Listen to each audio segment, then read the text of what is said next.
Central government employees को, state government employees को जो है, जो उनके हक है वो उनको मिलेंगे। लेकिन अब आप उमर साहब ने तो उनका हक छीना ना। नहीं, उमर साहब ने आज तक कभी जम्मू कश्मीर के मुलाजमों के लिए गलत किया ही किसने नहीं। बंद की? पेंशन किसने बंद की? पेंशन बंद करी नहीं, उन्हीं की सरकार में बंद हुई। अब आप पता क्या है, आप चाहते हो कि अब आप कहीं ना कहीं से इस चीज को फंसाकर एक वो टीआरपी ग्रेड करना चाहते हो, लेकिन तो आए क्यों हैं आप यहाँ पे? आप यहाँ पे क्यों आए? आप मेरी बात, हम बात ही तो कर रहे हैं। मैं आपके फेवर में बोलूंगा तो मैं अच्छा हूँ। फेवर की बात नहीं है। उमर अब्दुल्ला साहब, आप अगर पिन पॉइंट कर रहे हो दूसरों को, मेरा भी फर्ज बनता है। आपके उमर साहब ने क्या किया, आपके फारूक अब्दुल्ला साहब ने क्या किया, उनकी जब सरकारें रही। नेशनल कॉन्फ्रेंस यूथ लीडर स्पर्श परिहार जी किश्तवाड़ से हमारे साथ मौजूद हैं, बातचीत करेंगे। स्पर्श, आपका स्वागत है न्यूज़ 7 इंडिया में। धन्यवाद सर आपका। स्पर्श, अगर बात करें हम पीएजीडी, कहाँ पे है गठबंधन आपका? देखिए, अगर आप पीएजीडी की बात करते हैं तो मुझे लगता है कि जो हाई कमान है, अगर आपने उमर साहब के भी बयानों को सुना होगा, तो कहीं ना कहीं पीएजीडी अलायंस जो है इस वक्त मौजूदा तो अभी नज़र नहीं आ रहा कहीं भी। तो बाकी हाई कमान का जो भी फैसला होगा पीएजीडी को लेके आने वाले टाइम पर, वो हाई कमान लेगी। इस पर मैं ज़्यादा टिप्पणी नहीं करना चाहूँगा जी। नेशनल कॉन्फ्रेंस ने अभी तक अपने कैंडिडेट्स अनाउंस नहीं किए हैं, कोई खास कारण? देखिए, कारण कुछ नहीं है। अभी अभी कल जो है डेट्स अनाउंस हुई है इलेक्शन कमीशन के द्वारा, तो और मुझे लगता है कि ये फिर से मैंने वही कहा कि हाई कमान जो वर्किंग कमेटी है वो इस पर फैसला ज़रूर जल्द लेगी, और नेशनल कॉन्फ्रेंस की हाई कमान का फैसला है, इस पर भी टिप्पणी ना ही हो तो बढ़िया है। कुछ चर्चाएं तो हो रही होंगी, चर्चाएं चल रही है, बिल्कुल है, कैंडिडेट होगा। वो आपको बहुत जल्द जो है अभी आपको पता लग ही जाएगा कि नेशनल कॉन्फ्रेंस कहाँ, कौन कौन सी सीट पे कौन कौन से उम्मीदवार को अपने आगे ला रही है। बट ये हाई कमान इस पर फैसला लेगी जी। ये जो दरार पड़ रही है, इसका क्या कारण है? देखिए, कारण जो है जम्मू कश्मीर के डेवलपमेंट की ओर है। कारण है जम्मू कश्मीर के युवाओं की रोज़गार की बात हो, और मुझे नहीं लगता कि जब कोई हाई कमान मतलब जब फैसला लेती है, जब सोच कर फैसला ले रही है, और फैसला जो है जम्मू कश्मीर की आवाम के लिए है, जम्मू कश्मीर की डेवलपमेंट की ओर है, और जब हमें लग रहा है कि पीएजीडी, क्योंकि अगर आप प्रीवियस गवर्नमेंट को उठाकर देखेंगे तो पीडीपी और भारतीय जनता पार्टी का गठबंधन जो आपने देखा, तो कितना फेलियर गवर्नमेंट जो है सरकार इन्होंने चलाई। इन्हीं के आज जो नतीजा है, पिछले 10 साल से जो है जम्मू कश्मीर की आवाम जो है सफ़र कर रही है, और जो ये सफ़र युवाओं ने 10 साल सफ़र किया, तो कहीं ना कहीं ये क्रेडिट जो है इसमें पीडीपी का तो जाता है। तो इसीलिए मुझे ऐसा लगता है कि आने वाले टाइम पर पीएजीडी अलायंस आपको नज़र नहीं आएगा, लेकिन आगे हाई कमान का क्या फैसला है, that will depend on their. Yes, अगर साथ चलना ही नहीं था तो साथ चले क्यों? देखिए, जम्मू कश्मीर, मैंने आपको पहले से कहा कि जम्मू कश्मीर पर बहुत सारे डिफरेंट टेस्ट हुए। टेस्ट बाहर वाले करें तो अच्छा लगता है, लेकिन घर वाले करें तो फिर कहाँ से? देखिए, घर वाले तो मैं आपको वही कह रहा हूँ कि पिछले 10 साल से जो हम एक डेमोक्रेसी की तलाश कर रहे हैं ना, वो डेमोक्रेसी कहीं ना कहीं जम्मू कश्मीर में मिसिंग है। और कल भी जब इलेक्शन कमीशन ने अनाउंस करा इलेक्शन की डेट्स, तो हर जगह इलेक्शंस की डेट मतलब सही तरीके से अनाउंस हुई, लेकिन बदकिस्मती यही रही कि जो एक अटकलें थी, एक उम्मीदें थी जम्मू कश्मीर को लेकर कि इलेक्शंस अनाउंस होंगे, लेकिन वही दुर्भाग्य, असेंबली इलेक्शंस की मैं बात कर रहा हूँ, तो असेंबली इलेक्शंस का वही दुर्भाग्य हमें आज कल भी सुनने को नहीं मिला। तो कहीं ना कहीं जम्मू कश्मीर की आवाम जो है यहाँ की डेमोक्रेसी को बहाल चाहती है। जम्मू कश्मीर जो अभी आप देख रहे हैं, सोनम वांगचुक जो है, अभी लद्दाख का आप हाल देख लीजिए, कितने दिन से अनशन चल रहा है, 6 शेड्यूल को लेकर कितना प्रोटेस्ट हो रहा है, लेकिन कहीं ना कहीं नेशनल मीडिया में भी ये चीज़ें जो है नहीं आ रही है। सोशल मीडिया में थोड़ा बहुत इसका सामने चीज़ें आ रही है, फेसबुक हैंडल्स पर, ट्विटर हैंडल्स पर, व्हाट्सएप वगैरह पर, सोशल मीडिया पे सब जगह है। हाँ, हर जगह है, लेकिन ये बदकिस्मती है कि नेशनल मीडिया इसको कवर नहीं कर रहा है, जो कि एक बहुत बड़ा प्रोटेस्ट इस वक्त लद्दाख करगिल में चल रहा है। तो कहीं ना कहीं वहां पर भी वही एक बात है कि लोकतंत्र को लेकर, उस शेड्यूल को लेकर they are disappointed. Jammu Kashmir की आवाम 2019 के बाद आर्टिकल 370 को लेकर डिसअपॉइंटमेंट हर तरह से है, चाहे डेवलपमेंट से देखे, चाहे एम्प्लॉयमेंट से देखे, चाहे और अगर हम फैक्टर्स से देखें, तो आपको सिर्फ निराशा देखने को मिलेगी जम्मू कश्मीर में। तो उसी लिए पीएजीडी का एक अलायंस बना था ताकि जम्मू कश्मीर की आवाम की बेहतरी पर बात हो। लेकिन जब इस अलायंस में रहकर जम्मू कश्मीर की बेहतरी की बात नहीं होगी, तो वैसे अलायंस का क्या करना है? This will be the major reason जहां प्रॉब्लम्स आई जी। स्पर्श, असेंबली इलेक्शंस की इतनी जल्दी क्यों? मतलब पावर से दूर है इसीलिए जल्दी है? नहीं, देखिए, असेंबली इलेक्शंस की जल्दी नेशनल कॉन्फ्रेंस को नहीं है, हर एक जमात को है, हर एक पॉलिटिकल पार्टी को है, और साथ ही साथ सबसे ज्यादा जरूरत यहाँ की आवाम को है। क्योंकि अगर यहाँ की आवाम का अपना रिप्रेजेंटेटिव असेंबली में बैठा होगा, 10 साल से नहीं है तो लोगों के काम रुके हुए हैं। डिसअपॉइंटमेंट है ना सर, लोगों के काम रुके हुए आप देख तो रहे हो। एसएसबी की आपने जब देखी हालत, जब आपने उनको एस्पिरेंट्स को सड़कों पर देखा, आवाज सुनने वाला कोई नहीं है। आप हालत देखो हेल्थ सेक्टर में, जब आप हॉस्पिटल्स में जाते हो तो आपका कोई मरीज पेशेंट सफर कर रहा होता है, किसी को एम्बुलेंस मुहैया नहीं करवाई जाती है, कुछ और प्रॉब्लम्स आती है, तो सुनने वाला कौन है? रिप्रेजेंटेटिव्स कहाँ है? जब रिप्रेजेंटेटिव नहीं है तो सरकार चल नहीं रही है। एलजी महोदय के भरोसे जो सरकार है ओवरऑल, तो कहीं ना कहीं बाबूशाही का दौर है। ये देखिए एक्सपेक्टेड है और ये होने भी चाहिए, होने इसलिए चाहिए क्योंकि सुप्रीम कोर्ट की डायरेक्शंस भी है, और साथ ही साथ मुझे लगता है कि जम्मू कश्मीर को, अब जम्मू कश्मीर की आवाम को अपने रिप्रेजेंटेटिव्स की जरूरत है, जो रिप्रेजेंटेटिव उनकी समस्याओं को, उनकी प्रॉब्लम्स को असेंबली में जाकर उठाए और जम्मू कश्मीर के युवाओं का भविष्य भी सुनहरा हो। अदरवाइज आप जम्मू कश्मीर की हालत देखोगे पिछले 10 साल में, मुझे लगता है बद से बदतर हो चुकी है जम्मू कश्मीर की हालत। और जम्मू कश्मीर में आप नॉर्मल ओपिनियन पोल करवा लीजिए, आपको लगता होगा क्योंकि आप नेशनल कॉन्फ्रेंस में हैं। नहीं, ऐसा कुछ नहीं है।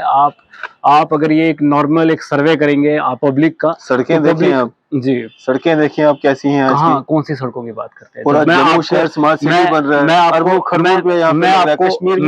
आपको बात हाईवेज बन रहे हैं, टनल बन रहे हैं, स्मार्ट सिटी पर ही मैं आपको आंसर करूंगा। अभी सुना 2 दिन पहले एक एक्सीडेंट भंडारकोट में, किश्तवाड़ में हुआ। आप हाईवे पे एक्सीडेंट्स का सुनते रहते हैं किश्तवाड़ में। एनएचआई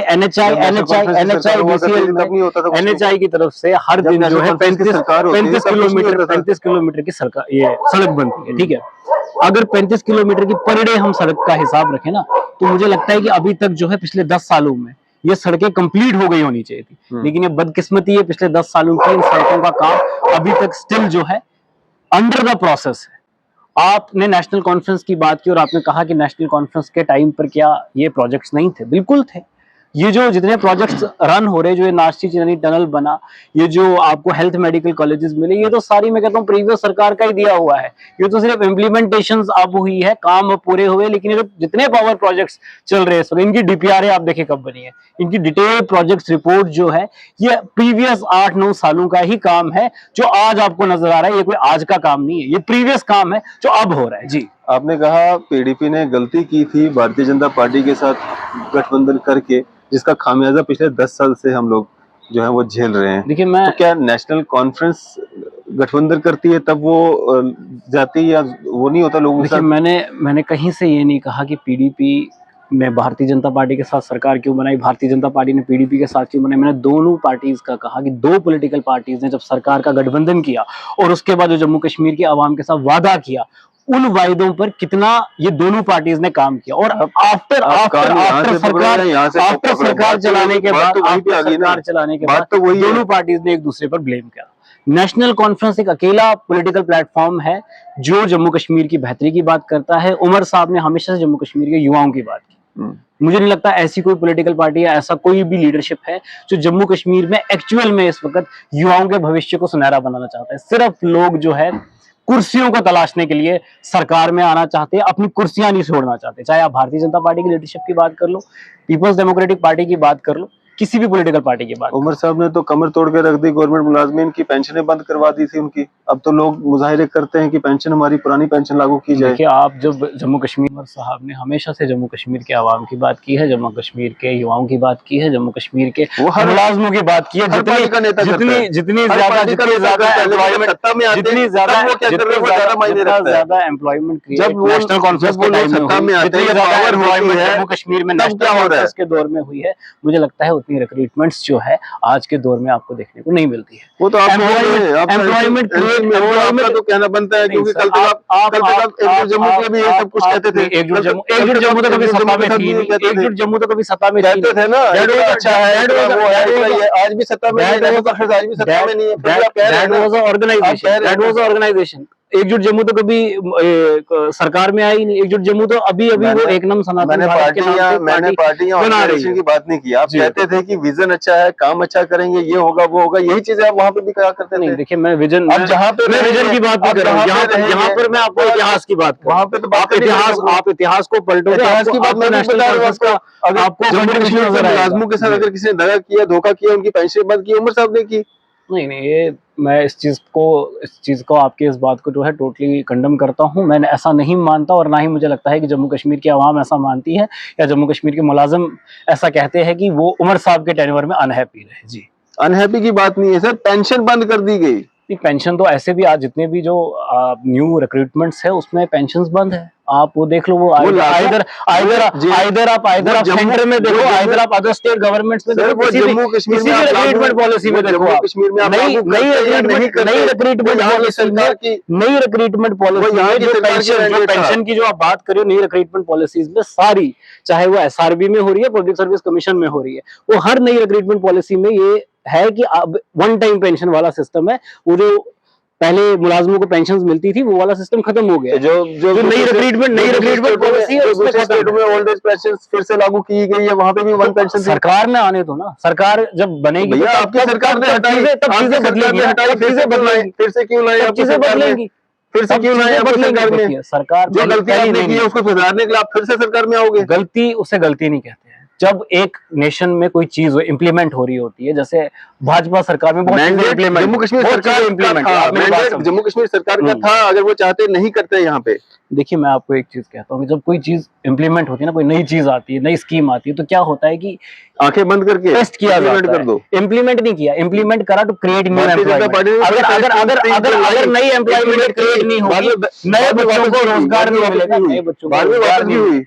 डेफिनेटली हुई। लेकिन अभी भी जो आपने इस पेंशन को रिलेटेड बात कर रहे हो, इसी बात पे मैं आपको आंसर करूंगा कि जितनी भी नई रिक्रूटमेंट पॉलिसीज चल रही है इस वक्त, आइदर सेंटर में आइदर स्टेट्स में, उसमें पेंशन वाली जो आप बात कर रहे हो, पेंशंस बंद है, पेंशंस खत्म हो चुकी है। अब ये नई रिक्रूटमेंट पॉलिसी का रूल है, वही रूल जो है नेशनल कॉन्फ्रेंस ने भी अपने दौर में रखा। बाकी इस पर मैं ज्यादा टिप्पणी नहीं करूंगा। ये सवाल जो है आप अगर हाई कमान से पूछेंगे तो वो ज्यादा आपको इस बारे में विस्तारली बता सकते हैं। मैं इस पर ज्यादा टिप्पणी नहीं करना चाहूंगा। जी चलें, और क्या एक मैसेज रहेगा आपका आम जनता के लिए? और आपका जो डिस्ट्रिक्ट किश्तवाड़ है वहाँ की आप काफी ज्यादा बात करते थे, आज कुछ बात नहीं आई वहाँ से। आज मैं एक्चुअली करना चाह रहा था, लेकिन हम मुद्दे से भटक गए और मुद्दे से भटककर हम इस पेंशन वाले मुद्दे पर ज्यादा आ गए। तो कहीं ना कहीं किश्तवाड़ की मैं आपको एक ही बार बात करूंगा कि जम्मू कश्मीर के लोग जो है असेंबली इलेक्शंस के लिए तरस रहे, असेंबली इलेक्शंस को चाहते। और किश्तवाड़ की बात मैं करना चाहूंगा कि वहाँ की एक दुखती नब्ज मैं हमेशा से कहता हूँ, पावर प्रोजेक्ट्स। वहां पर कल मैं भारतीय जनता युवा मोर्चा के प्रधान का एक इंटरव्यू देख रहा था, प्रेस कॉन्फ्रेंस बुलाई थी, उसमें उन्होंने बैकडोर रिक्रूटमेंट की बात की है सोशल वेलफेयर डिपार्टमेंट में। तो मैं उनसे पूछना चाहूंगा कि आपको 10 सालों में आज याद आता है बैकडोर, ये जो रिक्रूटमेंट लगी बैकडोर सोशल वेलफेयर में, आज क्यों आपको याद है? क्योंकि आपको लग रहा है नजदीकी इलेक्शंस है या इनके क्लोज वन एसोसिएट शायद उसमें एडजस्ट नहीं हुए।